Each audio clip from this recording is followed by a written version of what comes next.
الحمد لله رب العالمين والصلاة والسلام على سيد المرسلين وعلى آله وصحابه أجمعين. قال الله تعالى في القرآن العظيم والفرقان المجيد: وما أرسلناك إلا رحمة للعالمين. وقال النبي صلى الله عليه وسلم: لا يؤمن أحدكم حتى يكون هواه تبعا لما جئت به، أو كما قال عليه الصلاة والسلام. صدق الله مولانا العظيم وصدق رسوله النبي الكريم، ونحن على ذلك من الشاهدين والشاكرين والحمد لله رب العالمين. புகழ் அனைத்தும் அல்லாஹ் ஜல்ல ஷானஹு தஆலாவிற்கே உரித்தாகுக. எம்பெருமானார் ஸல்லல்லாஹு அலைஹி வஸல்லம் அவர்களின் மீதும் அவர்களை பின்பற்றிய உத்தம சத்திய சஹாபாக்கள், தாபிஈன்கள், தபஅத் தாபிஈன்கள், சுஹதாக்கள், சாலிஹீன்கள், நாதாக்கள், நல்லவர்கள், குறிப்பாக நம் அனைவரின் மீதும் அல்லாஹுவின் சாந்தியும் சமாதானமும் என்றென்றும் நின்று நிலவட்டுமாகுக. கண்ணியத்திற்கும் மிகுந்த மரியாதைக்கும் உரித்தான அல்லாஹுவின் நல்லடியார்களே, முஹம்மதுன் ரசூலுல்லாஹ் என்ற நாயகத்தினுடைய இந்த வரலாற்று தொடர் ரமலான் ஹஜ்ஜை எல்லாம் கழிந்ததற்கு பிறகு அல்லாஹ்வினுடைய அருளால் இன்றைக்கு 19வது வாரமாக உங்களிடத்திலே ஒரு சில செய்திகளை பகிர்ந்து கொள்ள ஆசைப்படுகிறேன். பூமான் நபிகள் கோமான் ஸல்லல்லாஹு அலைஹி வஸல்லம் அவர்கள் மக்காவிலே 13 ஆண்டுகள் பட்ட கஷ்டங்கள், அதற்கு பிறகு அல்லாஹ் ரப்பல் ஆலமீன் மக்காவிலிருந்து மதீனாவிற்கு செல்வதற்கு அனுமதி கொடுத்து பூமான் நபிகள் கோமான் ஸல்லல்லாஹு அலைஹி வஸல்லம் அவர்கள் மதீனா சென்றார்கள். இதற்கு பெயர்தான் ஹிஜ்ரத்.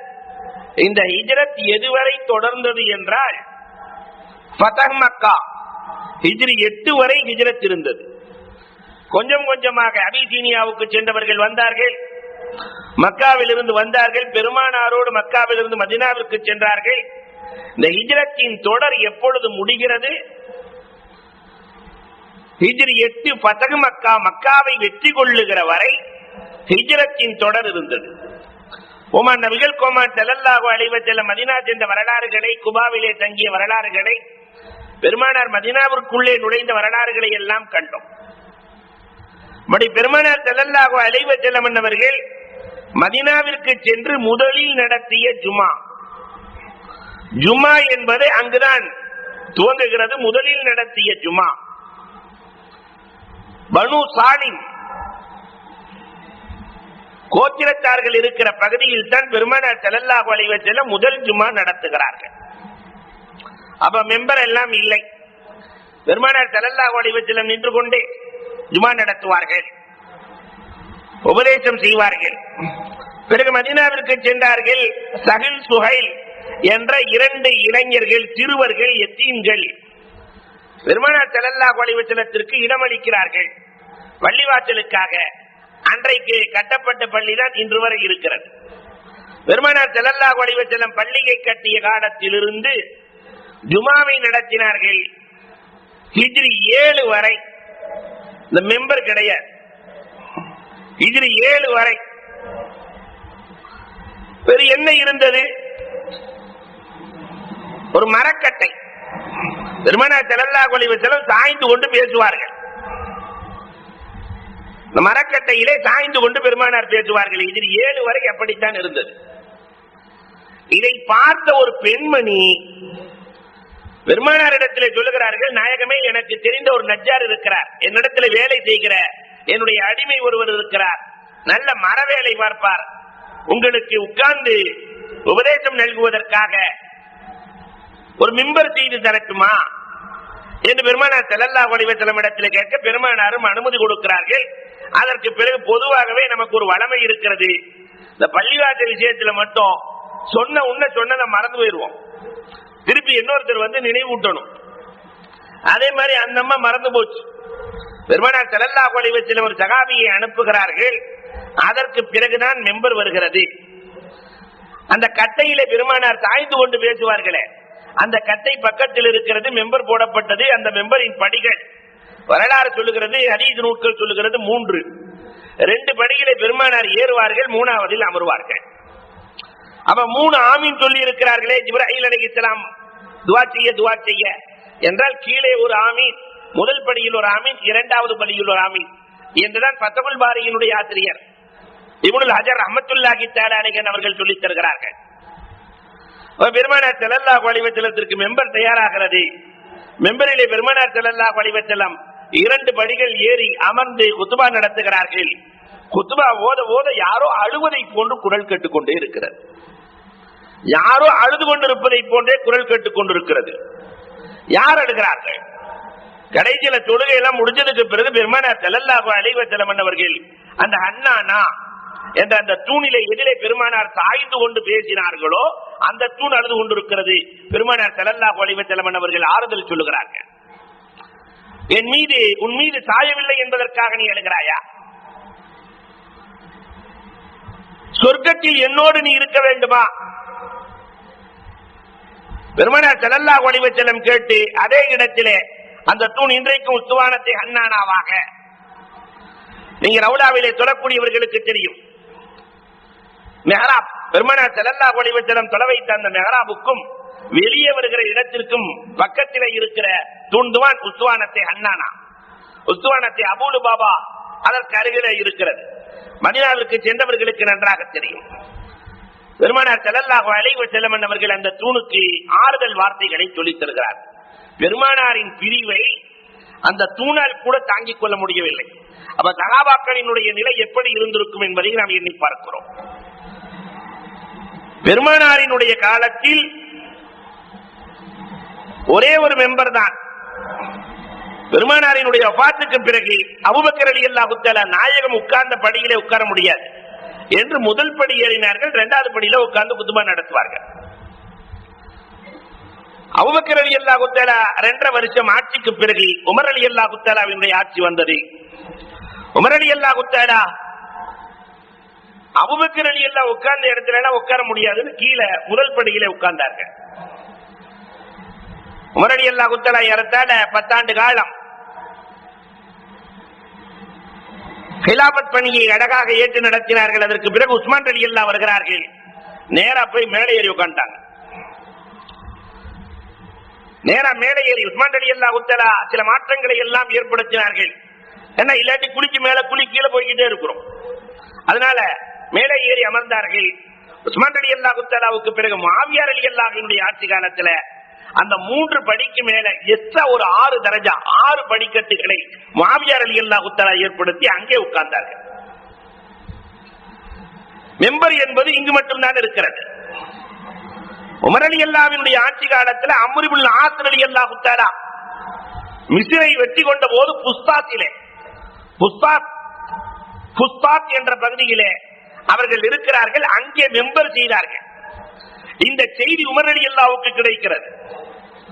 மிம்பர் ஒன்று செய்யப்பட்டிருக்கிறது. மதீனாவிலே மிம்பர் இருப்பதை போன்று நாமும் ஒரு மிம்பரை உருவாக்க வேண்டும் என்று மிம்பர் செய்து குத்பா ஓதினார்கள். இந்த செய்தி உமரே ஃபாரூக் ரலியல்லாஹுவுக்கு கிடைக்கிறது. உமர் ரலியல்லாஹு தஆலா கேட்டார்கள், முஸ்லிம்களுடைய பிடரியின் மீது ஏற ஆசைப்படுகிறீரா? முஸ்லிம்களின் மீது நீ ஏற ஆசைப்படுகிறீரா? உடனே மெம்பரை அகற்ற வேண்டும். மெம்பர் அகற்றப்படுகிறது. உலகத்தில் வேறு எங்கும் மெம்பரே இல்லை. இந்த மெம்பர் எப்பொழுதுதான் உருவானது? பெருமானார் ஸல்லல்லாஹு அலைஹி வஸல்லம் மஸ்ஜித் நபவியிலே உருவாக்கிய மெம்பர் அதற்கு பிறகு எல்லா பள்ளிகளுக்கும் அறிமுகமானது எப்பொழுது என்றால் வலீத் இப்னு அப்துல் மலிக்கினுடைய காலம். வலீத் இப்னு அப்துல் மலிக்கினுடைய ஆட்சி காலத்துல குர்ரத் இப்னு ஸரீக் ஹிஜ்ரி 92 தான் மாற்று வெளிப்பள்ளிக்கு இந்த மெம்பர் என்பது மாறி செல்கிறது. பெருமானார் ஸல்லல்லாஹு அலைஹி வஸல்லத்துடைய மஸ்ஜித் நபவியிலே இருக்கிற இந்த மெம்பர் இருக்கிறதே, இது எப்படி இருந்தது? முஆவியா ரலியல்லாஹு தஆலா 6 தரஜாக்கள், மொத்தம் 9 ஆயிடுச்சு. முஆவியா ரலியல்லாஹுவினுடைய காலத்திற்கு பிறகு முஆவியா ரலியல்லாஹு தஆலா உமவியா, அதற்கு பிறகு அப்பாசியாவினுடைய ஆட்சி காலம். புதிய மெம்பர் ஒன்று தயாரிக்கப்படுகிறது. முஆவியா ரலியல்லாஹுவினுடைய மெம்பர் அல்ல, புதிய மெம்பர் தயாரிக்கப்படுகிறது. அந்த மெம்பர் ஹிஜ்ரி 654 வரை இருக்கிறது. 654 ஒரு தீ விபத்து ஏற்படுகிறது மஸ்ஜித் நபவியில். இந்த தீ விபத்துக்கு பிறகு மலிக் அல் முலஃபர், ஷா அல் முலஃபர் என்று நீங்கள் கேள்விப்பட்டிருக்கலாம். மன்னர்களில் நல்ல மன்னர். மார்க்க சட்டங்களை நடைமுறைப்படுத்துவதில் அவருக்கு நிகர் அவர்தான். இவருடைய ஆட்சி காலத்திலே 654 தான் புதிய மெம்பர் தயார் செய்து வைக்கப்படுகிறது. 10 ஆண்டு காலம் அதே மெம்பர். அதற்கு பிறகு 664 லாகிர் பைர் பிரஷ் என்று சொல்லுகிற ஷேக் லாகிர் என்ற மன்னரால் ஒரு மெம்பர் தயார் செய்து வைக்கப்படுகிறது. அழகான மெம்பர். 797 வரை அந்த மெம்பர் இருக்கிறது. 664 இருந்து 797 வரை. 797 அவருக்கு ருகூக் என்று சொல்லுகிற மரம், இன்னைக்கு அரபுகளால் போற்றப்படுகிற மரம், ஷாஜ் ருகூக், நாம தேக்கு என்று சொல்லுகிறோம் அல்லவா, இது போன்று ஆக உயர்ந்த மரம். அந்த மரத்தை விட உயர்ந்த மரம் கிடையாது. அதிலே நுகூச்சுகள் வேலைப்பாடுகளை எல்லாம் செய்து மன்னர் லாகிர் 797 இந்த மெம்பரை அமைக்கிறார். இவருக்கு பிறகு ஹிஜ்ரி 820 வரை இதே மெம்பர் தான் இருக்கிறது. 820 ஷேக் முஅய்யத் வருகிறார். ஷேக் முஅய்யதால் மெம்பர் தயாரிக்கப்படுகிறது. 820 இருந்து இருக்கிற இந்த மெம்பர் 886 மீண்டும் ஒரு தீ விபத்து ஏற்படுகிறது மதீனாவிற்குள். இந்த தீ விபத்திலே கருகி போக மதீனாவாசிகள் செங்கலில் மெம்பர் செய்தார்கள். நாம செய்யற மாதிரி சிமெண்ட் செங்கல் எல்லாம் மெம்பர் செய்கிறார்கள். இந்த மெம்பர் ஏறத்தாழ 888 வரை 2 வருஷம், 86 செஞ்சு 88 மன்னர் அஷ்ரப் வருகிறார். ஷேக் அஷ்ரப் வந்ததற்கு பிறகு இந்த செங்கலில் இருக்கிற மெம்பர்கள் எல்லாம் இடிக்கப்படுகிறது. இடிக்கப்பட்டு புதிய மெம்பர் செய்ய ஹிஜ்ரி 998 சுல்தான் முராத் அல் உஸ்மானி, உஸ்மானி ஆட்சி காலம், சுல்தான் முராத் அல் உஸ்மானி வருகிறார். அன்னைக்கு செஞ்ச மெம்பர் தான். தங்கத்தினுடைய வார்ப்பை ஏற்படுத்தி நுக்கூசுகளை ஏற்படுத்தி அன்றைக்கு செய்த மெம்பர் தான் இன்றைக்கு வரை மஸ்ஜிதுன் நபவியில் இருக்கிறது. ஹிஜ்ரி 998 உருவாக்கிய மெம்பர் ஏறத்தாழ 500 ஆண்டுகளை கடந்து அந்த மெம்பர் இன்றைக்கு ஏறத்தாழ 500 ஆண்டுகளை தொட்டுக் கொண்டிருக்கிறது. பெருமானார் ஸல்லல்லாஹு அலைஹி வஸல்லம் அவர்கள் முதல் ஜும்மா நடத்தினார்கள், மெம்பரில் அல்ல. பெருமானார் ஸல்லல்லாஹு அலைஹி வஸல்லம் நின்று கொண்டு முதல் ஜும்மா நடத்தினார்கள். இதற்கு பிறகு பெருமானார் மதீனாவிற்குள்ளே நுழைந்தார்கள், சகோதரத்துவத்தை ஏற்படுத்துகிறார்கள். இந்த மதீனாவில் நுழைந்த வேளையில் தான் யூதர்களின் தலைவன் என்று மக்களால் அறிமுகப்படுத்தப்பட்ட, யூதர்களின் தலைவர் என்று அறிமுகப்படுத்தப்பட்ட ஹுசைன் இப்னு சலாம், அவருக்கு பேர் ஹுசைன் இப்னு சலாம், நேரா பெருமானாரை பார்க்க வருகிறார். பெருமானாரை பார்த்தவுடன் முகம்மது வந்திருக்கிறார் என்ற செய்தியை கேட்டு வருகிறார். ஒரு பார்வைதான் பார்த்தார். பார்த்து விட்டு சொன்னார், லைஸ பிவஜ்ஹி கத்தாப், இந்த முகம் பொய்யனின் முகம் அல்ல. பார்த்த மாத்திரத்திலேயே நான் தௌராத்தை படித்திருக்கிறேன், தௌராத்தில் இருக்கிற எல்லா விஷயங்களும் எனக்கு தெரியும்.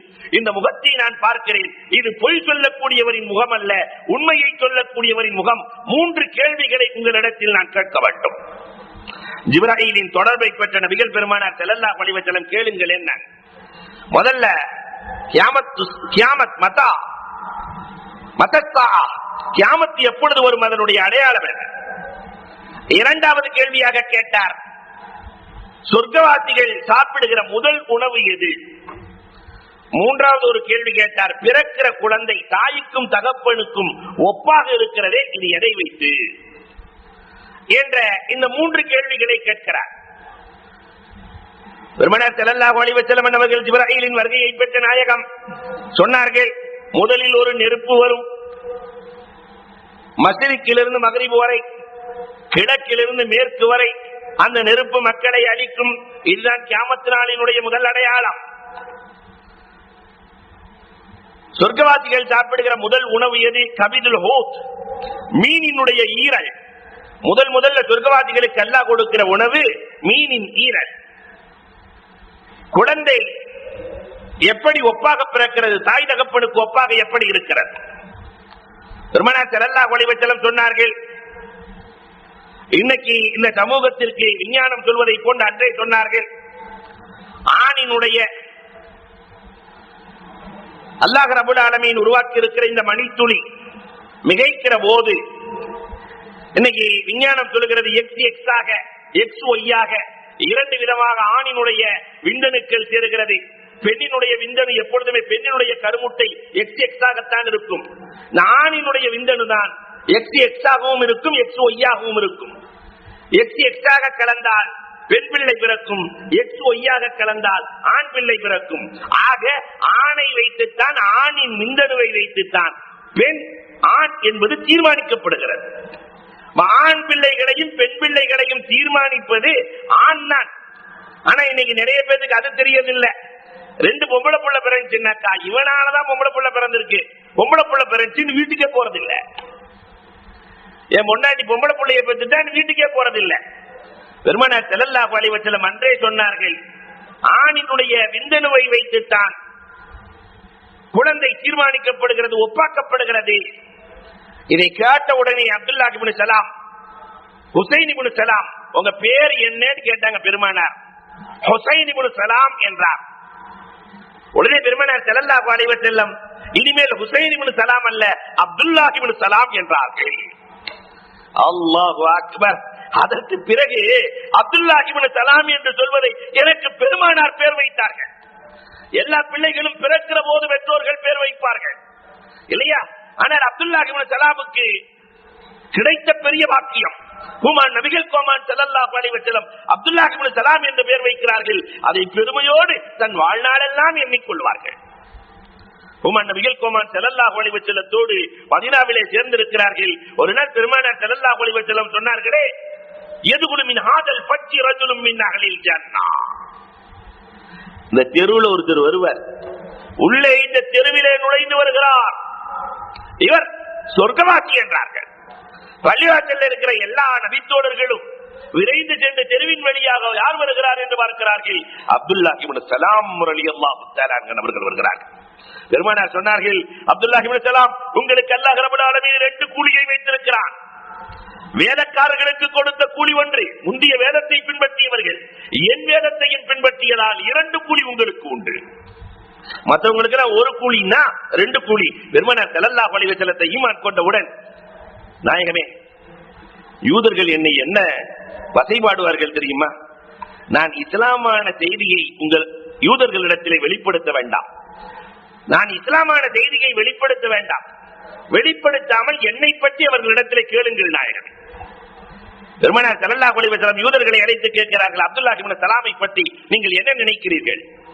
அவங்க சொன்னாங்க, கைருனா வ கைரு ஆலிமினா, எங்களிலேயே அவர் சிறந்தவர், நல்லவர், எங்களிலேயே அவர் சிறந்த ஆலிம், அவங்க அத்தா ஆலிம், ஆலிமின் மகன், நிறைய பேசினார்கள்.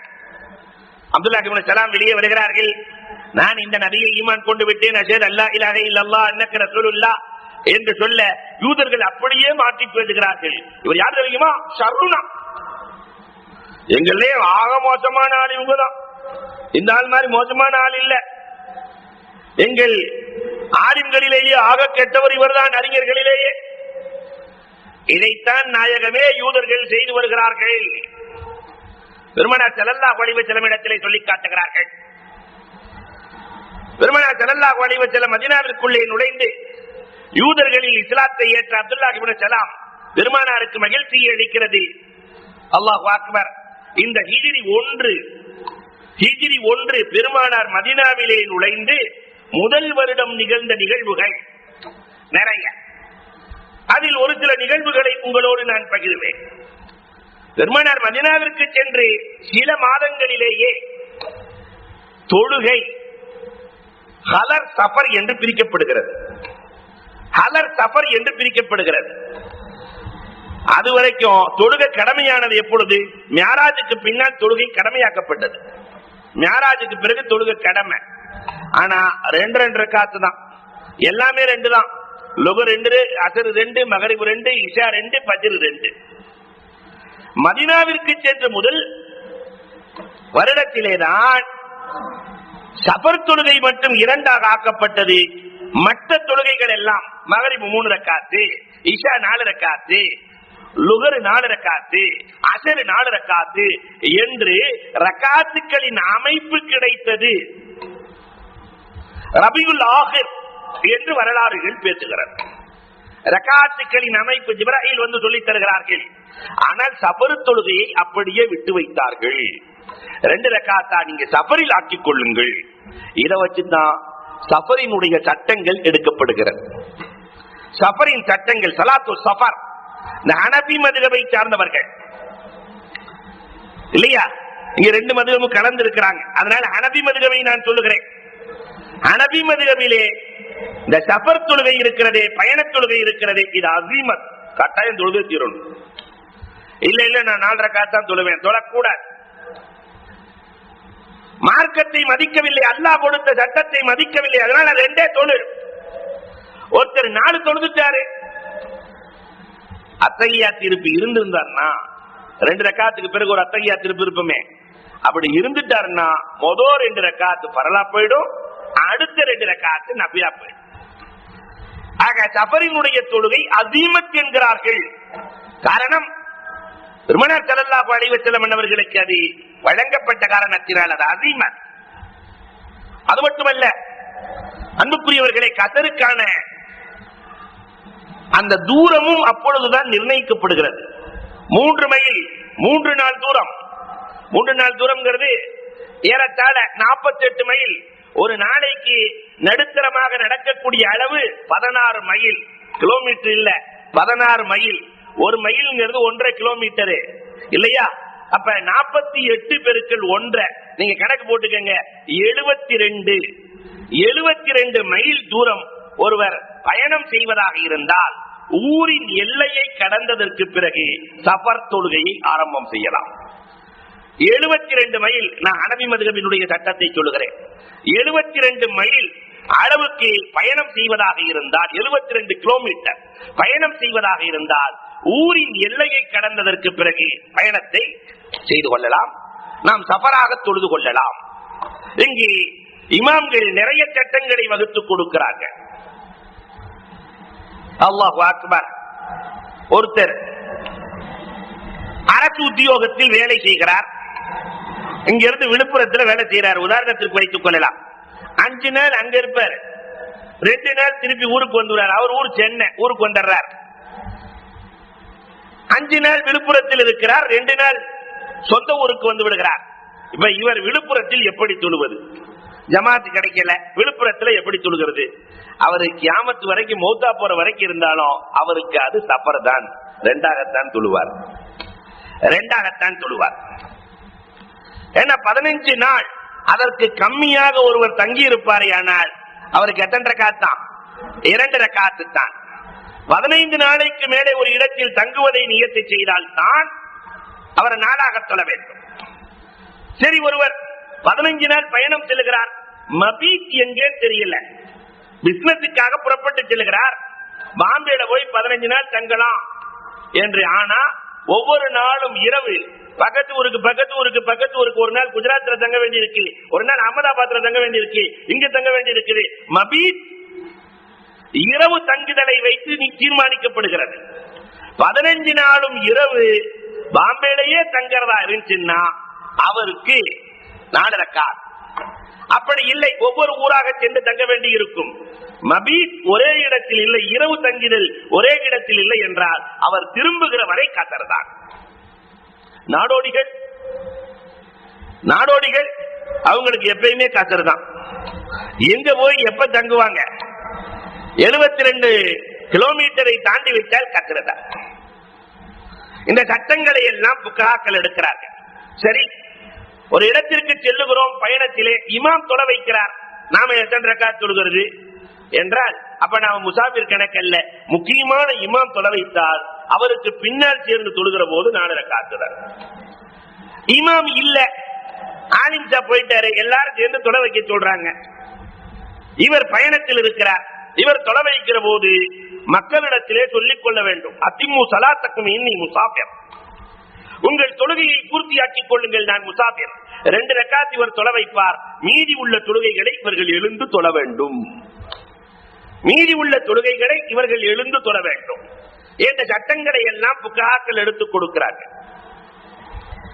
அன்புக்குரியவர்களே, இதுல ஒரு சிக்கலும் இருக்கிறது.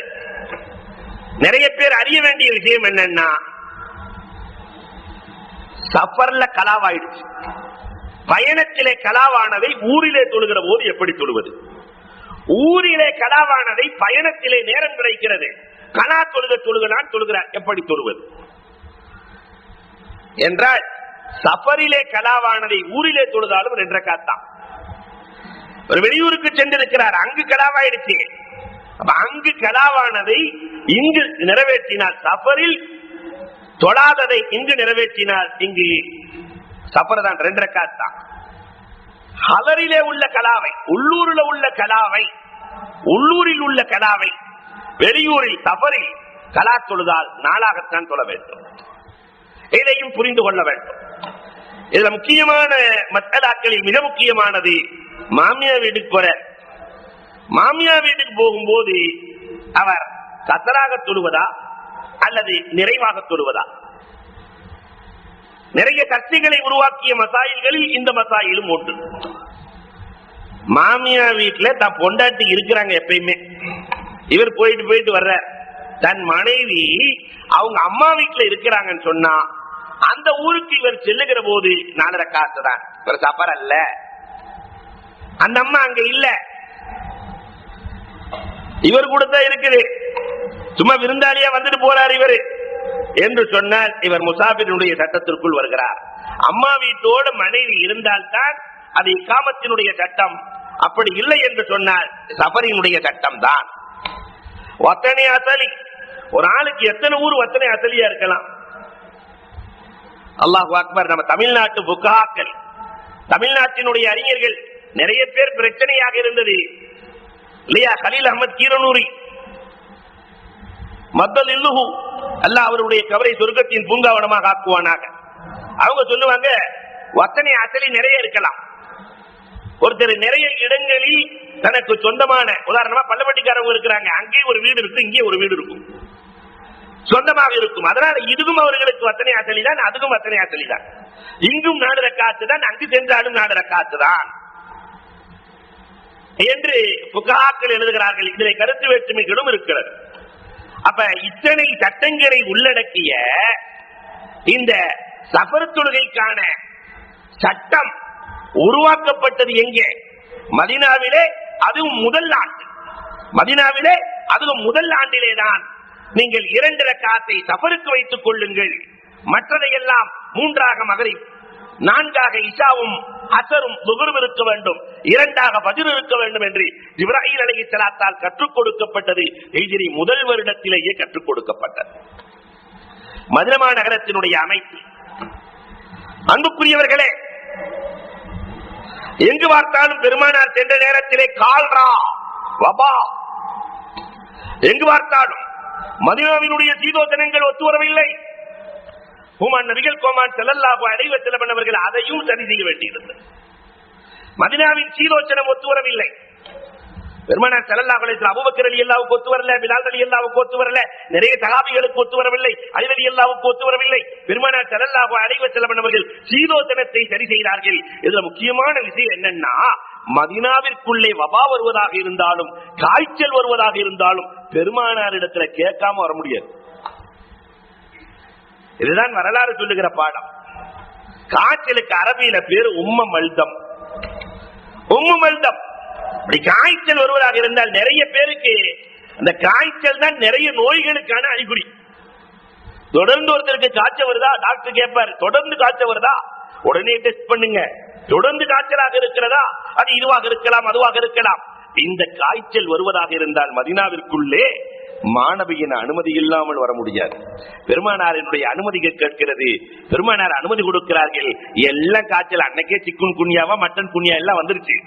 பெருமானார் இடத்திலே வந்து மதீனாவாசிகள் சொல்லுகிறார்கள், நாயகமே இந்த காய்ச்சலின் தொல்லை தாங்க முடியவில்லை நாயகமே என்று சொல்லுகிற போது காய்ச்சலை அழைக்கிறார்கள். யா உம்ம மல்தம் அலைக்க பி பனி அஸியா, மாறு செய்து கொண்டிருக்கிற பனு அசியாவிடத்திலே நீ செல். இவர்கள் எல்லாம் அல்லாஹ்வை நம்பியவர்கள். பெருமானார் ஸல்லல்லாஹு அலைஹி வஸல்லம் காய்ச்சலை அனுப்பிவிட்டு சொன்னார்கள், எந்த உம்மத்திலே காய்ச்சல் கொடுக்கப்படுகிறதோ அவர்களின் பாவங்கள் மன்னிக்கப்படுகிறது, அவர்களின் தரஜாக்கள் உயர்த்தப்படுகிறது என்று பெருமானார் ஸல்லல்லாஹு அலைஹி வஸல்லம் சொல்லி அனுப்புகிறார்கள்.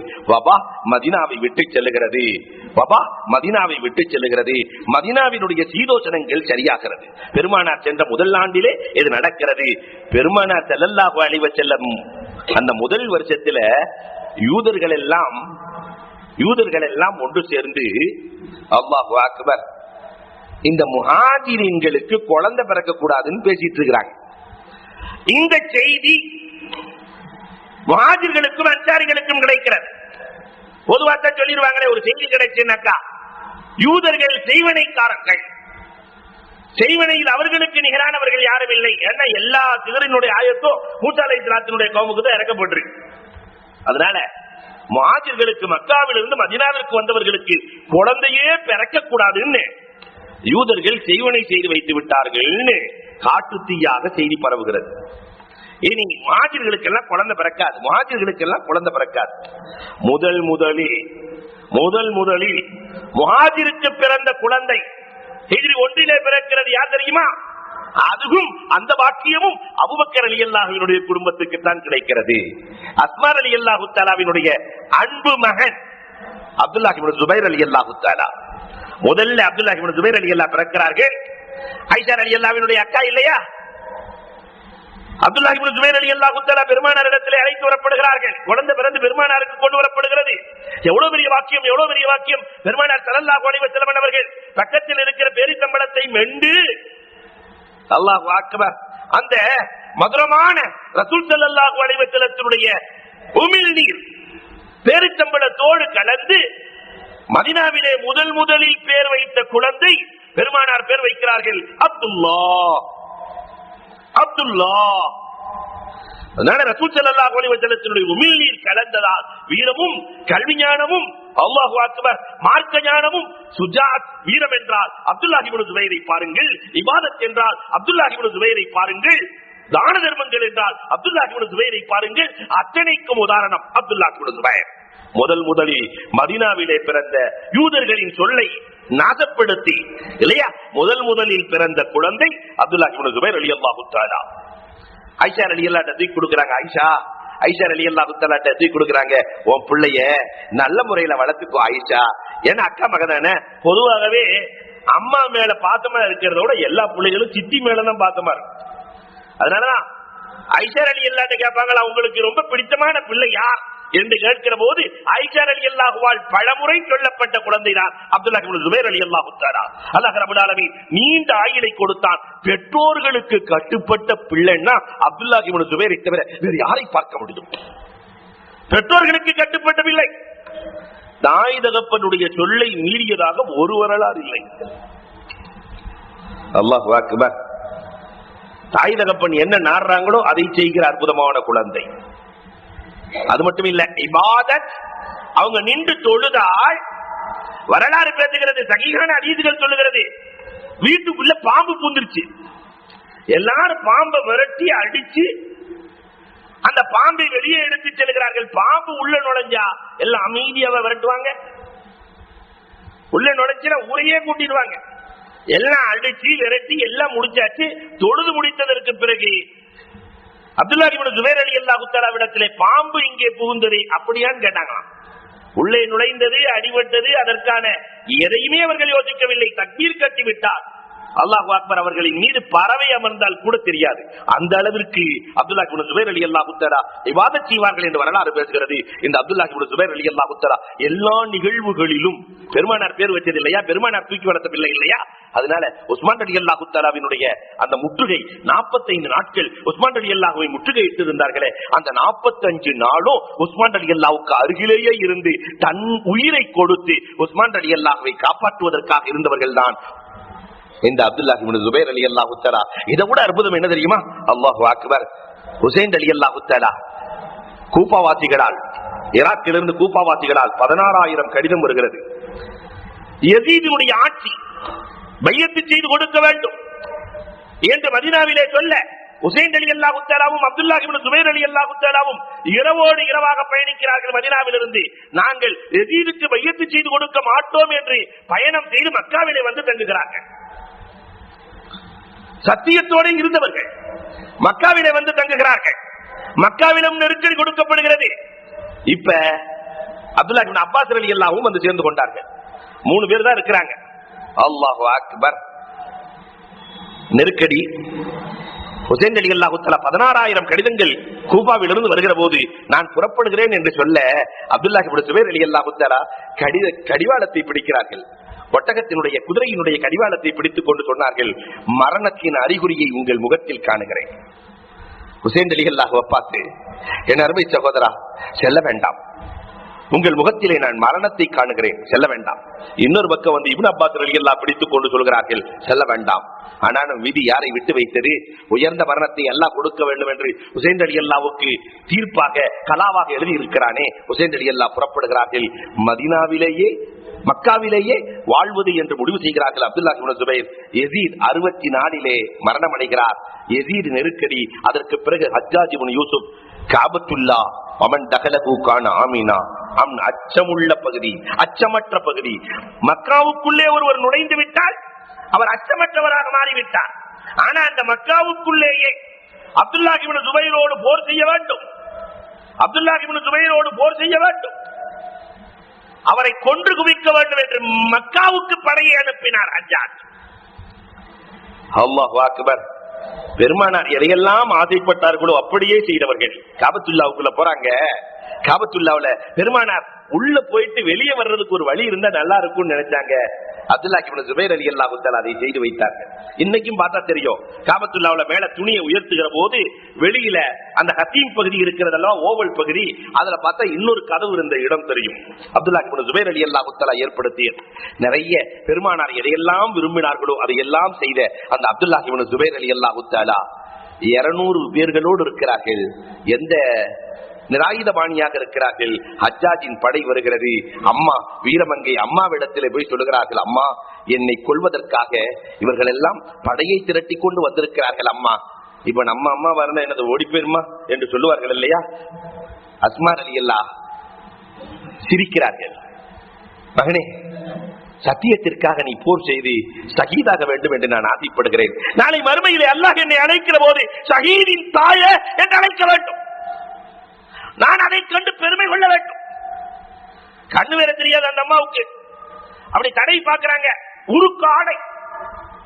என்ன மகனே, உருக்கு ஆடையோடு இருக்கிறாய்? இல்லம்மா, என்னை துண்டு துண்டாக வெட்டுவேன் என்று சொல்லி இருக்கிறார்கள் அம்மா, அதனால் உருக்கு ஆடையை நான் அணிந்திருக்கிறேன் அம்மா. செத்த ஆடு துண்டு போடுவதை பற்றி கவலைப்படாத மகனே. ஆடு இறந்ததற்கு பிறகு துண்டு போடுவதை பற்றி கவலைப்படாத மகனே. வீரர், உன் தகப்பனார் 1000 வீரர்களுக்கு சமமானவர் சுபைர் இப்னுல் அவாம். அவருக்கு பிறந்த மகன் நீ. அதனால் உருக்காடைகளை கலட்டி எறிந்துவிட்டு போருக்கு தயாராக. சத்தியம் முன்பக்கம் இருக்கிறது. செல். மக்காவிலே ஷஹீதாக்கப்பட்டார்கள். இந்த புள்ள பிறந்தது மதீனாவிலே பெருமானாரின் மடியிலே பேர் வைத்தவில்லை, மக்காவிலே ஷஹீதாக்கப்பட்டு ஜன்னத்துல் முஅல்லாவில் அடக்கப்பட்டிருக்கிறார். முதல்ல பிறந்த குழந்தை. அல்லாஹு அக்பர். அன்சாரிகளில் முதலில் பிறந்த குழந்தை யார் தெரியுமா? இது அன்சாரிகளுக்கு வேற முஹாஜிர்கள் குழந்தை பிறந்திருக்கு. ரசூலுல்லாஹ்வுக்கு, ரசூலுல்லாஹ்வினுடைய இல்லையா ஊரை சார்ந்தவர்களுக்கு, மதீனாவாசிகளுக்கும் குழந்தை பிறந்தால் நன்றாக இருக்குமே என்று ஆசைப்பட்ட போதுதான் மதீனாவிலே முதலில் பெருமானார் ஹிஜ்ரத் செய்த போது பிறந்த குழந்தை நுஅமான் இப்னு பஷீர் ரலியல்லாஹு தஆலா. நுஅமான் இப்னு பஷீர் அப்துல்லாஹ் இப்னு ரவாஹா இல்லையா? ரசூலுல்லாஹி ஸல்லல்லாஹு அலைஹி வஸல்லத்திற்கு கவிஞர்கள் இருந்தார்கள். ரசூலை புகழும் கவிஞர்கள், கவிவாடும் கவிஞர்கள் 3 பேரு. அதுல அப்துல்லாஹ் இப்னு ரவாஹா ஒன்று. அவர்களுடைய சகோதரியின் மகன். அவங்களையும் கொண்டு வர்றாங்க. நுஅமான் இப்னு பஷீர் ரலியல்லாஹு தஆலா பெருமானார் ஸல்லல்லாஹு அலைஹி வஸல்லம் பேர் வைத்ததோடு மட்டுமல்லாமல் அந்த குழந்தை வரும்போதே சொன்னாங்க, சயஈசு ஹமீதா வ யுக்தலு ஷஹீதா. அல்லாஹு அக்பர். வயதுல் ஜன்னா. இந்த குழந்தை வாழுகிற போது புகழுக்குரியவராக வாழுவார்.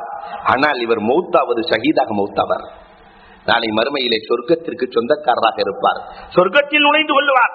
குழந்தை வருகிற போதே ஹுமான் நபிகள் கோமான் ஸல்லல்லாஹு அலைஹி வஸல்லம் நுஅமான் இப்னு பஷீர் ரலியல்லாஹு சொன்ன சுபை செய்தி. மதீனாவிலே பிறந்த முதல் அன்சாரி குழந்தை. சரி, மதீனாவிலே பிறந்த குழந்தை பெருமானார் சென்றவுடன் முதலில் அந்த ஹிஜ்ரியிலே மௌத்தானவர்கள் யார்? மதீனாவுல 2 சாரார் இருந்தார்கள், அவுஸ் இருந்தார்கள், ஹஸ்ரஜ். அன்சாரிகள்ல 2 சாரார், அவுஸ் ஹஸ்ரஜ். அவுஸிலே முதலிலே மௌத்தானவர் சஹாபி குல்சும் இப்னுல் ஹதம். குல்சும் இப்னுல் ஹதம் பெருமானார் ஸல்லல்லாஹு அலைஹி வஸல்லத்தின் மீது பேரன்பு கொண்டவர். பெருமானார் ஸல்லல்லாஹு அலைஹி வஸல்லத்தை பார்க்கிறதுக்கு முன்னாடியே முஸ்அப் இப்னு உமைர் ரலியல்லாஹு தஆலா வாள் ஈமான் கொண்டவர். ரசூலுல்லாஹ் மதீனாவுக்கு வந்து 4வது நாள் ஒரு மௌத். வரலாற்று ஆசிரியர்கள் எழுதுவார்கள், கண்மணி நாயகத்தை நான் பார்க்காமல் இறந்து விடுவேனோ என்று அங்கலாய்த்துக் கொண்டிருந்தார். பெருமானாரை பார்த்ததற்கு பிறகு மௌத்து வராதா என்று கவலைப்பட்டுக் கொண்டிருந்தார். நான் கண்மணி நாயகத்தை கண்டுவிட்டேன், என் உடல் கோளாறு செய்கிறது, அதனால் நான் இங்கு இருப்பதை விட இறந்து சொர்க்கத்திற்கு செல்வது மேல் என்று சொன்னவர் குல்சும் இப்னுல் ஹதம். அதே மாதிரி பெருமானார் ஸல்லல்லாஹு அலைஹி வஸல்லத்திற்கு ஆகாரனாக இருந்த நுகபா, முதல்ல மதீனாவாசிகளில் ஈமான் கொண்ட அஸ்அத் இப்னு ஸுராரா ரலியல்லாஹு தஆலா. பெருமானார் மதீனாவுக்கு வரலான்னு முடிவு செஞ்ச உடனே மௌசிமுல் ஹஜ், ஹஜ்ஜினுடைய காலத்திலே மதீனாவிலிருந்து வந்தவர்களிடத்திலே பெருமானார் பேசுகிறார்கள், யாரும் ஏற்க தயாராக இல்லை. அந்த நேரத்துல தான் அஸ்அத் இப்னு ஸுராரா ரலியல்லாஹு இருக்கிறார்கள். பெருமானார் ஸல்லல்லாஹு அலைஹி வஸல்லம் நீ எந்த ஊருன்னு கேட்டாங்க. நான் யஸ்ரிபிலிருந்து வந்திருக்கிறேன். யஸ்ரிபுக்கு பேர் மதீனா. யஸ்ரிபிலிருந்து வந்திருக்கிறேன். உடனே சொன்னாங்க, நீங்க தானே யூதர்களின் அடிவருடிகள். பெருமானார் ஸல்லல்லாஹு அலைஹி வஸல்லம் கேட்கும் போதே கேட்டாங்க, யூதர்களின் அடிவருடிகள் தானே நீங்கள்? அமின் மவாலில் யஹூத், ஏன்னா யூதர்களுக்கு அப்படியே என்ன விளைகிறதோ கொடுக்க வேண்டியது. திருமணம் முடிப்பதாக இருந்தால் கூட யூதனின் தலைவருக்குத்தான் முதலில் அந்த பெண் செல்ல வேண்டும், அதற்கு பிறகுதான் மணமகனுக்கு. யூதர்களின் அடிவருடிகள் தானே, நான் சொல்வதை கொஞ்சம் அமர்ந்து கேளுங்கள். அப்பனா தஜ்லிசூன உகல்லிமுக்கும், நீங்க என் பக்கத்துல உட்கார வேண்டாமா? சில வார்த்தைகளை நான் பேச வேண்டாமா? எல்லோரும் புறந்தள்ளி சென்றார்கள். முதலில் பெருமானார் ஸல்லல்லாஹு அலைஹி வஸல்லத்தினுடைய பேச்சை செவிமடுத்தவர் அன்சாரிகள் யார் தெரியுமா? அஸ்அத் இப்னு ஸுராரா. அடுத்த வருஷமே 12 பேர்த்த கூட்டு வந்தாரு. அடுத்த வருஷம் 40 பேர்த்த கூட்டிட்டு வந்தாரு. பெருமானார் ஸல்லல்லாஹு அலைஹி வஸல்லம் மதீனாவிற்கு செல்கிற போது அல்லாஹு அக்பர், நிறைய முஸ்லிம்கள் உருவானதற்கு காரணம் இந்த அஸ்அத் இப்னு ஸுராரா, முஸ்அப் இப்னு உமைர் ரலியல்லாஹு தஆலா. அல்லாஹு அக்பர். பெருமானார் ஸல்லல்லாஹு அலைஹி வஸல்லத்தினுடைய தோழர் முஸ்அப் இப்னு உமைருக்கு உணவு கொடுக்கிற பொறுப்பை ஏற்றவர் அஸ்அத் இப்னு ஸுராரா ரலியல்லாஹு தஆலா. பெருமானார் ஸல்லல்லாஹு அலைஹி வஸல்லம் இவருடைய மரணத்திற்காக தேம்பி அழுதார்கள் என்று வரலாறு சொல்லிக் கொடுக்கிறது. அவர் இல்லை என்றால் மதீனாவிற்குள் நான் எப்படி நுழைந்திருப்பேன் என்று பெருமானார் ஸல்லல்லாஹு அலைஹி வஸல்லம் அங்கலாய்த்துக் கொண்டிருந்த இந்த அஸ்அத் இப்னு ஸுராரா ஹிஜ்ரி 1ஆம் ஆண்டு வஃபாத்தாகிறார்கள். பெருமானாருக்கு அரணாக இருந்த 2 பேர்களின் மரணம். இன்னொரு பக்கம் பார்த்தால் பெருமானாருக்கு எதிரியாக இருந்த 2 பேர்களின் மரணம். இதில் முதல் ஆண்டை பெருமானாரை கொன்று குவிக்க வேண்டும் என்று ஆசைப்பட்டவர்கள் வலீத் இப்னு முகீரா. அல்லாஹு அக்பர். ஆனா அவங்க 2 மகனுக்கு அல்லாஹ் ரப்பல் ஆலமீன் ஹிதாயத்தை நசீபாக்கி இருந்தார். வலீத் இப்னு முகீராவினுடைய மகன் தான் ஹாலித் இப்னு வலீத். அவங்க மகன் தான் வலீத் இப்னு வலீத். அண்ணன் வலீத் இப்னு வலீத் இஸ்லாத்தை ஏற்கிறார், தம்பிக்கு கடிதம் எழுதுகிறார், உன்னை போன்ற அறிவாளிகள் ஹாலிதே, உன்னை போன்ற அறிவாளிகள் இன்னும் ஏன் மடமையில் இருக்கிறீர்கள், முஹம்மதை பின்பற்றுங்கள். 2 பேருக்கு எல்லாம் பிள்ளைகளுக்கு ஈமானுடைய தௌஃபீக் கிடைத்தது. ஆனா நல்ல மனிதர் பெருமானாரின் மீது கடும் கோபம் கொண்டவர்கள் வலீத் இப்னு முகீரா. காபத்துல்லாவுக்கு இந்த ஆடை அணிகிறார்களே, மக்காவாசிகள் எல்லாம் சேர்ந்து ஒரு வருஷம் ஆடை போடுவார்களாம். இவர் மட்டும் தனியா ஒரு வருஷம் ஆடை போடுவாராம். மக்கள் எல்லாம் ஊரே ஒன்று சேர்ந்து ஆடையை மாற்றும் ஒரு வருடம், இவர் மட்டும் சேர்ந்து, அதனால இவருக்கு பேர் வலீத் அல்ல வஹீத் என்று மக்கள் பேர் கொடுத்திருந்தார்கள். இவர் எல்லாவற்றிலும் தனித்துவம் மிக்கவர். இந்த வலீத் இப்னு முகீரா தன்னுடைய வாழ்நாளில் முதலில் குடியை ஹராமாக்கியவர். எல்லாம் குடிச்சுக்கிட்டு இருக்கும் போது நான் குடிக்க மாட்டேன் என்று சத்தியம் செய்தவர் வலீத் இப்னு முகீரா. பெருமானார் ஸல்லல்லாஹு அலைஹி வஸல்லம் வசனம் இறங்குகிறது, ஆமீன் தன்சீலுல் கிதாபின் அல்லாஹ் என்ற வசனம் இறங்குகிறது. இந்த வலீத் இப்னு முகீரா போய் கேட்டு விட்டு வந்து தாருன் நதுவாவிலே அபூ ஜஹீலிடத்திலே சொல்லுகிறார், இந்த வசனத்தை கேட்டுட்டு வந்து சொன்னாரு, இன்ன லகுல ஹலாவா இன்ன அலைகில தலாவா அலாஹு முஸ்திரா அஸ்மலுஹு முஅத்திக் மஹாதா கவுலுல் பஸர் இன்னஹு யஅலு வலா யுஅலா அலை. அபூஜஹில், உனக்கு ஒரு விஷயம் தெரியாதா? அபூஜஹில், உனக்கு ஒரு விஷயம் தெரியாதா? அவர் ஓதிய வசனத்தை, முகம்மது ஓதிய வசனம் முழுக்க நான் கேட்டு விட்டு வந்தேன். அதனுடைய மேல் பகுதி, கீழ்ப்பகுதி, எல்லா பகுதியையும் நான் நுகர்ந்து பார்த்தேன். அதற்கு நிகர் உலகத்தில் எதுவுமே இல்லை. அபூஜஹில் தேம்பி தேம்பி அழுகிறான். உம்மை போன்ற அறிவாளிகளும் எம்மை விட்டு விட்டு முகம்மதற்கு சாதகமாக செல்ல போகிறீர்களா? உம்மை போன்ற அறிவாளிகள் எம்மை விட்டு விட்டு முகம்மதற்கு சாதகமாக செல்ல போகிறீர்களா என்று அபூஜஹில் தேம்பி தேம்பி அழ, அபூஜஹிலுக்கு சாதகமாக வலீத் இப்னு முகீரா வா மக்களை சந்திக்கலாம் என்று மக்களை சந்தித்து வலீத் இப்னு முகீரா தான் சொல்லுவான், முஹம்மத் பொய்யர் என்று சொல்லுகிறார்கள். தவறு, அவர் பொய் சொன்னதை உலகத்தில் யாரும் பார்த்ததில்லை. முஹம்மத் மஜ்னூன் என்று சொல்லுகிறார்கள், இல்லை, அவர் அறிவாளி. முஹம்மத் காஹின், ஜோசியக்காரர் என்று சொல்லுகிறார்கள், இல்லை. சொல்லிவிட்டு சொன்னார் வலீத் இப்னு முகீரா, முஹம்மத் சூனியக்காரர், பிள்ளைகளையும் தகப்பனையும் பிரித்து வைத்து விட்டார். பிள்ளையையும் தகப்பனையும் பிரிக்கிற சூனியக்காரர். ஒரு காலமும் என் உயிர் இருக்கிற வரை இந்த முஹம்மதை நான் விட மாட்டேன். அபூஜஹிலுக்கு தோதுவாக சென்றார், நரகத்திற்கு சொந்தக்காரராக மாறி போனார். ஹிஜ்ரி 1 இறந்து போகிறார். ஒரு கொப்பளம் தான் ஆள்காலியாக, ஒரே ஒரு கொப்பளம். அதனால் அவன் அழிந்து போனான் என்று வரலாறு சொல்லுகிறார். இன்னொரு பெரிய எதிரி ஆசிப் இப்னு வாயில். அல்லாஹு அக்பர்.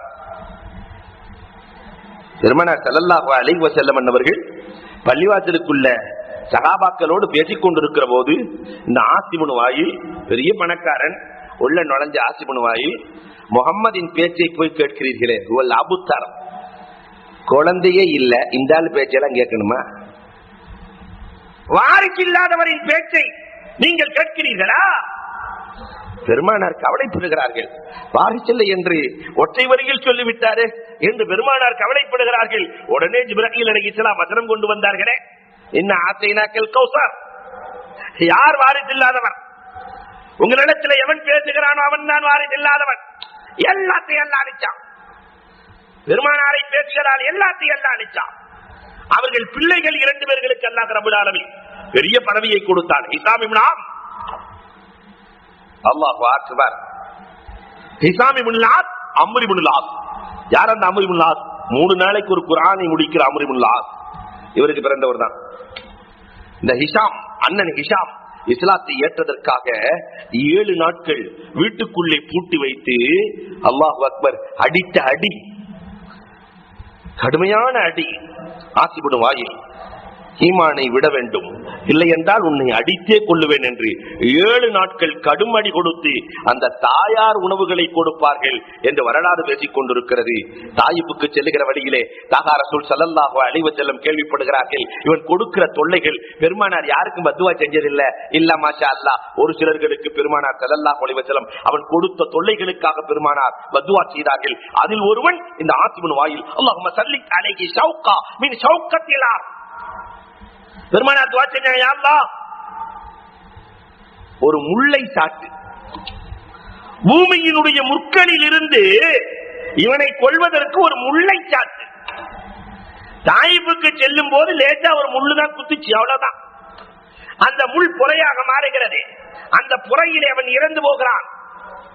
இஸ்லாத்திற்கு எதிரியாக இருந்த, மார்க்கத்தை அழிக்க வேண்டும் என்றிருந்த 2 பெரிய எதிரிகள் போர் இல்லாமலேயே இறந்து போனது. ஹிஜ்ரி 1 ஹுமான் நபிகள் கோமான் ஸல்லல்லாஹு அலைஹி வஸல்லம் அவர்கள் இந்த ஹிஜ்ரியில் எதிரியின் தீங்கு நீங்கி சுபச்செய்தியாக குழந்தைகள் பிறந்திருக்கிற இந்த சூழலில் தான் எப்படி சஃபர் ஹலரினுடைய தொழுகை கொடுக்கப்பட்டதோ அதான் பாங்கும் பெருமானார் ஸல்லல்லாஹு அலைஹி வஸல்லத்திற்கு ஹிஜ்ரி 1வது வருடம் தான் கற்றுக் கொடுக்கப்படுகிறது. இப்ப நாம சொல்ற பாங்கு இருக்கா இல்லையா, இது எப்பொழுது கொடுக்கப்பட்டது என்றால் ஹிஜ்ரி 1ஆம் ஆண்டு. உமர் நபிகள் கோமான் ஸல்லல்லாஹு அலைஹி வஸல்லம் ஏகத்துவத்தை ஏற்றவர்கள் நிறைந்திருக்கிறார்கள். தொழுகைக்கான நேரத்தை அறிவிப்பு செய்ய வேண்டும். எப்படி அறிவிப்பு செய்வது என்று இருக்கிற போதுதான் யூதர்கள் பயன்படுத்தினார்கள் ஒரு விதத்தை, நசாராக்கள் ஒரு விதத்தை பயன்படுத்துகிறார்கள். மஜூசிகள் நெருப்பை மூட்டுவார்கள். இந்த நெருப்பை பார்த்து எல்லோரும் ஒன்று சேருவார்கள். யூதர்கள் ஊதுவார்கள், குழலை வைத்து ஊதிக்கொண்டிருப்பார்கள். நசாராக்கள் டபரா அடிப்பார்கள். நம்ம முதல்ல இந்த பள்ளிவாசல்கள் கிராமத்தில் இருக்கு டபரா. நசாராக்களின் பழக்கம் எப்படி மக்களை அழைப்பது. பெருமானார் ஸல்லல்லாஹு அலைஹி வஸல்லம் பேசிக் கொண்டிருக்கிறார்கள். இந்த நேரத்திலே தான் அப்துல்லாஹ் இப்னு ஸைத் இப்னு அப்து ரப்பிஹி பெருமானார் ஸல்லல்லாஹு அலைஹி வஸல்லம் மீது பேர் ஆவல் கொண்ட, ரசூலுல்லாஹ் மேல் அவ்வளவு காதல். எவ்வளவுன்னா ரசூலுல்லாஹ்வினுடைய மரணத்தின் போது பெருமானார் வஃபாத் ஆயிட்டாங்கங்கிற செய்தி கிடைச்ச உன்னையுமே அல்லாஹு மதஹபில் பஸர் லா அன்னுர் பஅத ஹபீபி அஹதா, அல்லாஹ் பெருமானாரை பார்த்த கண்கள் இனிமேல் உலகத்தில் யாரையும் பார்க்க கூடாது, என் கண் பார்வையை போக்கிவிடு என்று கேட்ட சஹாபி அப்துல்லாஹ் இப்னு ஸைத் இப்னு அப்து ரப்பி. எவ்வளவு பெருமானாரின் மீது நேசம். இவர்தான் அந்த இரவு போய் உறங்கிக் கொண்டிருக்கிறார். பச்சை தலப்பாகையோடு 2 மலக்குகள் வருகிறார்கள், மூக்கூதிக்கொண்டு வருகிறார்கள், ஊதிக்கொண்டு வருகிறார்கள். உடனே இவர் கேட்கிறார், கனவிலேயே கேட்கிறார், இதை விற்க முடியுமா, நான் வாங்கிக் கொள்ளுகிறேன். உடனே அவங்க கேட்டாங்க, இதை வாங்கி நீ என்ன செய்ய போற? அப்துல்லாஹ் இப்னு ஸைத் இப்னு அப்து ரப்பிஹி கனவிலேயே சொல்லுகிறார், இதை வாங்கி நான் தொழுகைக்காக மக்களை ஊதி ஊதி அழைப்பேன்.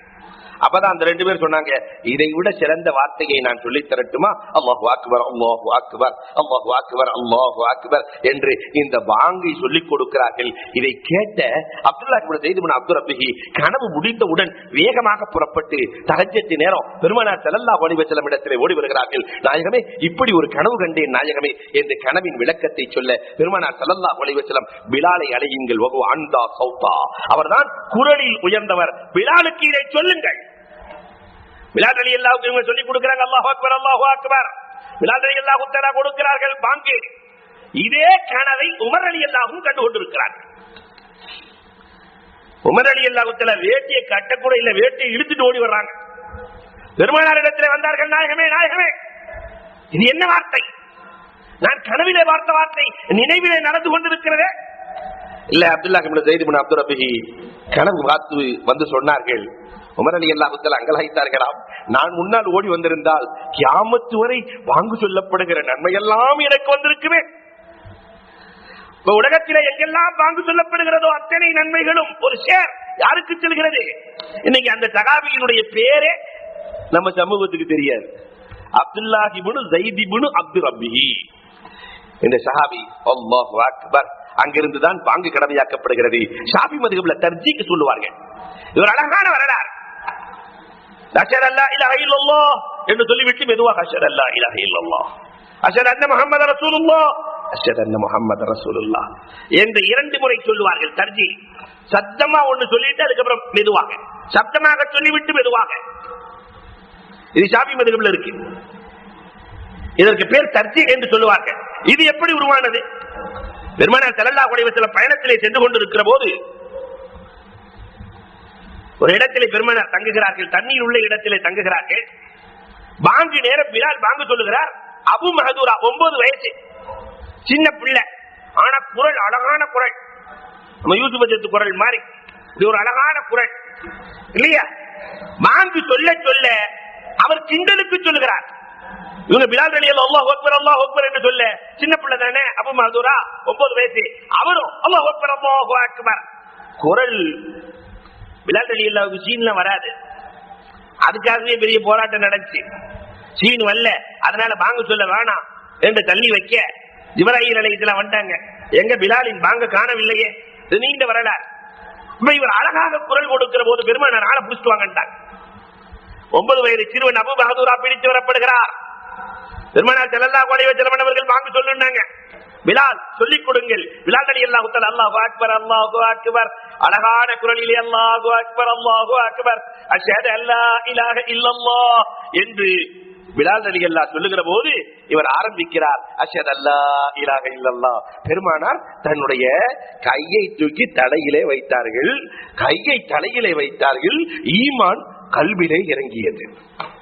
கையை தன் தலையில் வைத்தார்கள். அஷ்ஹது அல்லா இலாஹ இல்லல்லாஹ், அஷ்ஹது அன்ன முஹம்மதன் ரசூலுல்லாஹ், அஷ்ஹது அன்ன முஹம்மதன் ரசூலுல்லாஹ். அப்பொழுதே அவர் ஈமான் கொண்டார். அதனால எப்ப பாங்கு சொன்னாலும் அபு மஹதூரா தான் ஈமான் கொண்டதை நினைத்து ஒரு முறை சொல்லிக் கொள்வார். அஷ்ஹது அல்லா இலாஹ இல்லல்லாஹ் சொல்லிட்டு அஷ்ஹது அல்லா இலாஹ இல்லல்லாஹ் அல்லாஹு அக்பர். அந்த ஹதீஸை, முஹப்பத்தின் வெளிப்பாடான இந்த ஹதீஸை இமாம் ஷாஃபி ரஹ்மத்துல்லாஹி தஆலா அலைஹி அவர்கள் பாங்கின் சுன்னத்தாக ஆக்கி இருக்கிறார்கள். அபூ மஹ்தூராவின் வரலாறு அது மட்டும் இல்ல, பெருமானார் கையை வச்சதுக்கு பின்னாடி முன்னெட்டியிலே பெருமானார் கை வைத்தார்களே, முடியை எடுக்கவே இல்லை மௌத்தார் வரைக்கும். எல்லாரும் பின்னாடி இந்த உலகத்துல பங்கு வைக்கிறாங்க, ஒரு முன்னாடி முடி பெருசா இருக்கு, ஏங்க முடி எடுக்கல? பெருமானார் கை வைத்த முடி இல்லையா, நான் எப்படி எடுத்து எறிய முடியும்? அதனால் என்னால் முடியாது, என்னால் முடியாது என்று உலகத்திலே வாழ்ந்தவர் அபூ மஹ்தூரா. அப்ப அந்த பாங்கினுடைய சட்டம், இந்த பாங்கினுடைய வார்த்தைகள் இந்த உம்மத்திற்கு கொடுக்கப்பட்டது எப்பொழுது? அன்புக்குரியவர்களே, ஹிஜ்ரி முதலாம் ஆண்டு, பெருமானார் மதீனாவிற்கு சென்ற முதலாம் ஆண்டே கொடுக்கப்பட்டது. இதற்கிடையிலே யூதர்களின் குழப்பங்கள், யூதர்களின் கௌமுகள் மூன்றாக பிரிந்து வாழ்கிறார்கள். பனு குறைலா, பனு நுலைர், பனு கைனகா, இந்த மூன்று பேர்களும் குழப்பங்களை விளைவிக்கிற போது, அது மட்டுமல்லாமல் பெருமானார் ஸல்லல்லாஹு அலைஹி வஸல்லம் இனி யாரும் அன்சாரிகள் வட்டிக்கு வாங்கக்கூடாது என்று சட்டம் இயற்றுகிற போது இங்கு ஒப்பந்தம் தேவைப்படுகிறது. பெருமானார் ஸல்லல்லாஹு அலைஹி வஸல்லம் மதீனாவிற்குள் நுழைந்து யூதர்களிடத்திலே ஒப்பந்தம் செய்கிறார்கள். யூத தலைவர்கள் மூன்று இனங்களையும் அழைக்கிறார்கள், அவுஸ் ஹஜ்ரஜை அழைக்கிறார்கள், முஹாஜிர்களை அழைக்கிறார்கள். அழைத்து பெருமானார் ஸல்லல்லாஹு அலைஹி வஸல்லம், உலகத்திலே வேறு யாரும் இப்படி ஒப்பந்தம் போட்டு இருக்க முடியாது. லக்கும் தீனுக்கும் வலிய தீன், உங்க மார்க்கத்தை நீங்க பின்பற்றலாம், எங்க மார்க்கத்தை நாங்க பின்பற்றுவோம். எங்களை எதிர்த்து யாராவது போர் செய்தால் நீங்களும் உதவியாக இருக்க வேண்டும், உங்களை எதிர்த்து யாராவது போர் செய்தால் நாங்களும் உதவியாக இருப்போம். உங்களுடைய புறத்திலிருந்து எங்களுக்கோ, எங்களுடைய புறத்திலிருந்து உங்களுக்கோ உயிருக்கு, உடைமைக்கு, பொருளாதாரத்திற்கு பாதுகாப்பு வேண்டும். இதற்கு மேல் யூதர்களிடத்திலேயும் அவுஸ் ஹஜ்ரஜிடத்திலேயும் ஒரு கொலை விழுந்ததாக வரலாறு பேசக்கூடாது. ஒரு அழகான ஒப்பந்தம். உமர் நபிகள் கோமான் ஸல்லல்லாஹு அலைஹி வஸல்லம் யாருக்குமே சாதகமும் இல்லாமல் பாதகமும் இல்லாமல் நபி இல்லையா? அதனால் அழகான ஒப்பந்தங்களை ஏற்படுத்துகிறார்கள். யூதர்கள் அத்துணை பேர்களும் அந்த ஒப்பந்தத்திற்கு கட்டுப்படுகிறார்கள். யூதர்களிடத்திலே பெருமானார் ஸல்லல்லாஹு அலைஹி வஸல்லம் அன்பை வளர்க்கிறார்கள். இதுவும் மதீனாவிற்கு சென்ற முதலாம் ஆண்டு யூதர்களிடத்தில் இருக்கிற எதிர்ப்பை, விரோதத்தை, குரோதத்தை அறவே ஒரு ஆண்டிலே அகற்றி பெருமானார் ஸல்லல்லாஹு அலைஹி வஸல்லம் ஒப்பந்த பத்திரம் எழுதுகிறார்கள். ஆனால் இந்த மக்காவாதிகளுடைய சொல்ல விடல. ஷாமுக்கு போகும் போதெல்லாம் ஒம்பளுக்கு இருக்கு. ஏன்னா மதீனாவை தாண்டிதான் ஷாமுக்கு செல்லவன். ஷாமுக்கு செல்லுகிற போதெல்லாம் ஏதாவது பிரச்சனையை கிளப்புவதற்காக இந்த மக்காவாசிகள் தயாரானார்கள். ஏன்னா அங்கிருந்து தானே வந்திருக்கிறாங்க, எண்ணிக்கையிலும் குறைவாக இருக்கிறார்கள். அதனால அன்புக்குரியவர்களே, சரியா சிறு படை பெருமானார் ஸல்லல்லாஹு அலைஹி வஸல்லம் ஹிஜ்ரி முதலாவது வருஷத்திலேயே 3 படை அனுப்பி இருக்கிறார்கள். ரமலான் மாதம் நோன்பு அப்ப கடமையாகல. ஹிஜ்ரி 2ல தான் நோன்பு கடமையாகுது. ஹிஜ்ரி 1 ரமலான். பெருமானார் ஸல்லல்லாஹு அலைஹி வஸல்லம் ரபியுல் அவ்வல்ல ஹிஜ்ரத் பண்ணிட்டாங்க. அவ இந்த ரமலான் மாதம் ஹம்ஸா ரலியல்லாஹு தஆலாவினுடைய தலைமையில் 30 பேர்களை அனுப்புகிறார். அபூ ஜஹல் ஷாமுக்கு சென்று பொருளை ஈட்டி வருகிற போது இவர்களில் யாரையாவது, முஹாஜிர்களில் யாரையாவது கொலை செய்ய வேண்டும் என்ற திட்டத்தோடு வர, இதை அறிந்து கொண்ட பெருமானார் ஸல்லல்லாஹு அலைஹி வஸல்லம் ஹம்ஸா ரலியல்லாஹு தஆலாவினுடைய தலைமையில் 30 பேர்களை கொண்டு அனுப்புகிறார்கள். இப்படி ஒரு படை வருகிறது, 30 பேர் வருகிறார்கள் என்பதை தெரிந்து கொண்ட அபூ ஜஹல் தப்பிச் செல்கிறார். உடல ஷவ்வால். அபூ சுஃபியானினுடைய தலைமையில் 200 பேர் ஷாமுக்கு சென்று விட்டு வருகிறார்கள். அப்பையும் ஏதாவது கலங்கப்படுத்த வேண்டும் என்று வருகிறார்கள். அப்பொழுதும் வாங்க சொல்லப்படுகிறது. அல்லாஹ்வின் நல்லடியார்களே, ஷவ்வால் ஷாமிலே வியாபாரத்தை முடித்துக் கொண்டு முஹாஜிர்களை தாக்க வேண்டும் என்று அபூ சுஃபியானினுடைய படை வருகிறது. அதிலிருந்து தற்காப்புக்காக உபைதுல்லாஹ் இப்னுல் ஹாரிஸினுடைய தலைமையிலே 60 பேர் கொண்ட குழுவை பெருமானார் அனுப்புகிறார்கள். மதீனாவுக்குள்ள வரக்கூடாது. 2 பேர்களும் ஒருவருக்கொருவர் அம்பெறிந்து கொண்டார்கள். இப்பொழுதுதான் சாத் இப்னு அபீ வக்காஸ் ரலியல்லாஹு தஆலா அம்பெறிந்தார்களாம். இந்த அம்பு செல்லுகிற அமைப்பை பார்த்து சஹாபாக்கள் வந்து சொல்லுகிறார்கள் பெருமானார் இடத்திலே, நாயகமே, சாத் ஒரு அம்பு கூட வீணாவதில்லை, அவ்வளவு அழகாக இருக்கிறார். பெருமானார் ஸல்லல்லாஹு அலைஹி வஸல்லம் துஆ செய்தார்கள் என்று ஒரு வரலாறு உண்டு. அல்லாஹும்ம ஸத்தித் ஸஹ்மா வஅஜித் தஅவதா. யா அல்லாஹ் இவருடைய அம்பை சரியாக்கி தருவாயாக. 10 அம்பு எறிந்தால் 10மே சரியாக இருக்கும். பெருமானாரின் துஆ இருந்ததால் வஅஜித் தஅவதா, அவர் என்ன துஆ செஞ்சாலும் கபூல் செய்வாயாக, என்ன துஆ செய்தாலும் கபூல் செய்வாயாக. அதனாலதான் ஸஅத் இப்னு அபீ வக்காஸ் ரலியல்லாஹு அன்ஹு யாருமே பத்வாவை பெற மாட்டார்கள். அலி ரலியல்லாஹுவை பற்றி கடை தெருவிலே ஒருவர் கண்ட மாதிரி பேசுகிறார். ஸஅத் இப்னு அபீ வக்காஸ் ரலியல்லாஹு சொன்னாங்க, அலி ரலியல்லாஹுவை குறித்து தவறாக பேசாதே. பேசுவேன், வேண்டாம். அல்லாஹும்ம ஸல்லி அலைஹி கல்பம் மின் கிலாவிக். ஸஅத் இப்னு அபீ வக்காஸ் ரலியல்லாஹு சொன்னார்கள், யா அல்லாஹ் ஒரு நாயை இவரின் மீது சாட்டுவாயாக. அல்லாஹும்ம ஸல்லி அலைஹி கல்பம் மின் கிலாவிக். இந்த கல்புக்கு நாய்ங்கிற அர்த்தம் மட்டும் இல்ல, ஒரு விலங்கை சாட்டுவாயாக. கடத்தெருவுக்குள்ள பேசிட்டு இருக்காங்க. ஒட்டகம் யாரோ ஒருவரை தேடி வருவதை போட்டு கடைவீதிக்குள் ஒட்டகம் வந்தது. யார் பேசினாரோ அவர் தலையை தனியாக துண்டாக்கியது. ஒட்டகம் முடிய முடிச்சு தூக்குனா மேல் டாப்பை மட்டும் தூக்கிடும். ஸஅத் இப்னு அபீ வக்காஸ் ரலியல்லாஹு தஆலாவினுடைய பத்வாவுக்கு சொந்தக்காரராக மாறினார். அதே வருடத்திலே துல்காதாவிலே ஸஅத் இப்னு அபீ வக்காஸ் ரலியல்லாஹுவினுடைய தலைமையில் பெருமானார் ஸல்லல்லாஹு அலைஹி வஸல்லம் அவர்கள் 30 பேர்களை அனுப்பி 20 பேர்களை அனுப்பி வைக்கிறார்கள். லிவாஉல் அபியல், வெள்ளை கொடியை எடுத்துக்கொண்டு செல்லுங்கள். பெருமானார் செல்லுகிற போதே சமாதானத்தோடு, அவர்கள் நம்மை எதிர்க்க வருகிறார்கள், நீங்கள் வெள்ளை கொடியை எடுத்துக்கொண்டு செல்லுங்கள், ஹர்ரார் என்ற இடத்தை நீங்கள் தாண்ட வேண்டாம், காரணம் அதற்குள் அவர்கள் சென்றிருந்தால் திருப்பி வந்து விடுங்கள். ஸஅத் இப்னு அபீ வக்காஸ் 20 பேர்களோடு செல்கிறார்கள். ஹர்ரார் என்ற இடத்திற்கு செல்கிற போது மக்காவாசிகள் அந்த இடத்தை விட்டு கடந்து சென்று விட்டார்கள். அவர்கள் மீண்டும் திரும்பி வந்து விட்டார்கள். இதெல்லாம் சின்ன சின்ன குழுக்களை பெருமானார் ஸல்லல்லாஹு அலைஹி வஸல்லம் இனத்தை பாதுகாக்க அனுப்புகிறார்கள். இந்த நேரத்தில் தான் பெருமானார் ஸல்லல்லாஹு அலைஹி வஸல்லம் ஆயிஷா ரலியல்லாஹு தஆலாவோடு ஒன்று சேருகிறார்கள். மக்காவிலேயே ஆயிஷா ரலியல்லாஹுக்கும் பெருமானாருக்கும் திருமணம் நடந்தது. ஆனால் ஆயிஷா ரலியல்லாஹுவோடு பெருமானார் ஸல்லல்லாஹு அலைஹி வஸல்லம் ஒன்று சேர்ந்தது மதீனாவிலே ஹிஜ்ரி முதல் ஆண்டு. ஹிஜ்ரி முதலாவது வருடம்தான் பெருமானார் ஸல்லல்லாஹு அலைஹி வஸல்லம் அவர்கள் தன்னுடைய அன்பு மனைவியோடு ஆயிஷா ரலியல்லாஹு தஆலாவோடு சேர்கிறார்கள். அல்லாஹு அக்பர். பெருமானார் ஸல்லல்லாஹு அலைஹி வஸல்லத்தினுடைய வரலாறுகளையும் கொஞ்சம் எண்ணி பார்க்க வேண்டும். தன்னுடைய 53 வயசு வரைக்கும் இல்லையா, பெருமானார் ஸல்லல்லாஹு அலைஹி வஸல்லம் அவர்கள் அன்னை கதீஜா ரலியல்லாஹு தஆலா 25 வயசுல கல்யாணம் பண்ணாங்க. பெருமானார் ஸல்லல்லாஹு அலைஹி வஸல்லம் கதீஜா ரலியல்லாஹு தஆலா பெருமானார் ஸல்லல்லாஹு அலைஹி வஸல்லத்துக்கு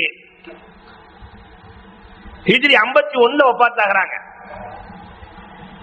அப்ப ரசூலுல்லாஹ்க்கு வயது 51. 51 வரை 25ல இருந்து 25 வருஷம் வாழ்ந்திருக்கிறாங்க கதீஜா ரலியல்லாஹு கூட. வேறு யாரையும் திருமணம் முடிக்கவில்லை பெருமானார் ஸல்லல்லாஹு அலைஹி வஸல்லம். அதற்கு பிறகு நான் சௌதா ரலியல்லாஹு தஆலாவை திருமணம் முடிக்கிறார்கள். அதற்கு பிறகு அன்னை ஆயிஷா ரலியல்லாஹை மக்காவிலே மணமுடித்து மதீனாவிலே ஒன்று சேர்கிறார்கள். ஆனால் பின்னால் திருமணம் முடித்த யாருக்கும் குழந்தை இல்லை. பெருமானாரால் குழந்தை இல்லை. இந்த சமூகம் தவறாக எண்ணிவிடக் கூடாது என்று அல்லாஹ் ரப்பல் ஆலமீன் ஏற்படுத்திய அழகான எல்லா பெருமானார் மணமுடித்த அத்தனையும் சுல்ஹுக்காக உடன்படிக்கை. சஃபியாவை மணமுடித்தார்கள் யூதர்களை கட்டுப்படுத்துவதற்காக, அபூ சுஃபியானின் வேகத்தை கட்டுப்படுத்துவதற்காக. உம்மு ஹபீபா ரலியல்லாஹுவை மணமுடிக்கிறார்கள். பெருமானார் ஸல்லல்லாஹு அலைஹி வஸல்லம் அவர்கள் ஆயிஷா ரலியல்லாஹுவை மணமுடித்து ஆயிஷா ரலியல்லாஹுவோடு ஒன்றாக இருந்து இரவு வணக்கங்கள் எப்படி, பெருமானார் ஸல்லல்லாஹு அலைஹி வஸல்லத்தினுடைய இரவு வணக்கங்கள் எப்படி என்பதை உலகத்திற்கு அறிமுகப்படுத்தியவர்கள் அன்னை ஆயிஷா சித்திகா ரலியல்லாஹு தஆலா. கோமான் நபிகள் கோமான் ஸல்லல்லாஹு அலைஹி வஸல்லம் காலம் ஓடுகிறது. ஈது தொழுகை என்பதும் ஹிஜ்ரி முதலாம் ஆண்டுதான் கிடைக்கிறது. ஈது தொழுகை ஏன்னா அவங்களுக்கு 2 பெருநாள் ஏற்கனவே இருந்தது. மதீனாவாசிகளுக்கு 2 பெருநாள் இருக்கிறது. நாயகமே நாங்கள் 2 பெருநாளை கொண்டாடி கொண்டிருந்தோம். அந்த பெருநாளை எப்படி கொண்டாடுவது? இப்பொழுதுதான் பெருமானார் ஸல்லல்லாஹு அலைஹி வஸல்லம் அவர்கள் ஈதுல் அல்ஹாவையும் ஈதுல் ஃபித்ரையும் ஏற்படுத்துகிறார்கள். இது எப்படி உருவானது, பெருமானார் எப்படி முதல் ஈதை கொண்டாடினார்கள் என்பதை இன்ஷா அல்லாஹ் அடுத்த வாரங்களில் பார்க்கலாம். அல்லாஹ் ரப்பல் ஆலமீன் கேட்டதின்படி அமல் செய்கிற தௌஃபீக்கை எனக்கும் உங்களுக்கும் தந்தருள்வானாக. வாஹுரு தஅவானா அல்ஹம்துலில்லாஹி ரப்பில் ஆலமீன். அல்ஹம்துலில்லாஹி ரப்பில் ஆலமீன். அல்லாஹும்ம ஸல்லி அலா சய்யிதினா நபியினா மௌலானா முஹம்மதின் வ பாரிக் வ ஸல்லிம் அலைஹி.